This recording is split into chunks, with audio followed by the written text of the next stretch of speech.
Is speaking for the administration and when he will depart. Another White House aide said White House officials, diplomats, and other cabinet secretaries largely deem the former ExxonMobil chief executive as irrelevant. Is he irrelevant? That's really harsh. You know, Secretary Tillerson is really trying to put this together now. So he says earlier in the weeks that we should have talks and there should not be preconditions. Now you just heard in the clip he played that he said North Korea has to work its way back to the table. Those things are directly opposite and in contradiction. You have to imagine that he got a scolding from the White House in between. So what we have is mixed messages coming from the U.S. That's really problematic. Again. Yes, again.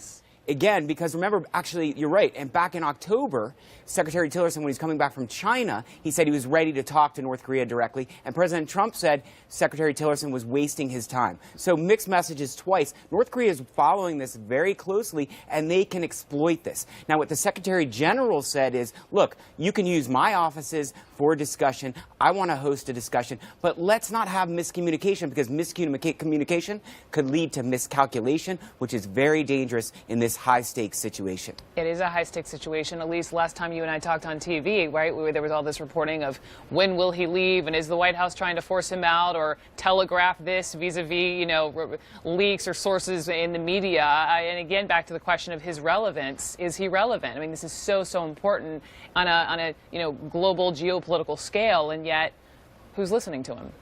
I mean, I think the whole idea of mixed messages is very true. There are mixed messages coming from this administration, differing views. You know, this administration is not on the same page on many things, particularly on North Korea, and you see that playing out in the wide open. I think you see opponents of Secretary Tillerson, you know, a little bit more willing to kind of go out and further this narrative that he's irrelevant. And that, you know, look, the more they talk about him being irrelevant, the more he becomes irrelevant. I think, you know, when you speak to diplomats, when you speak to foreign ministers, they notice what's going on. They kind of, you know, in a little bit dismiss it to a Washington Game of Thrones. And I really think that's a lot of what's going on. You have these different factions within the administration infighting.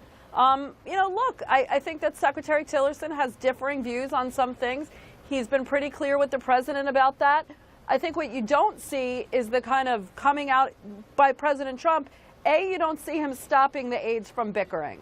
But you also don't see President Trump coming out and, you know, tweeting about Secretary Tillerson and, you know, kind of pushing him to resign in the way that you saw him doing that about Attorney General Sessions.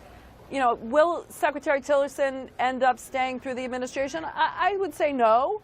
But I think the reports of his early demise, that he's getting a pink slip for Christmas, might be a little premature. Okay. I understand he's planning some things, and he's hanging on. You know, aides say he has a job to do, and he's not going to be distracted by the noise.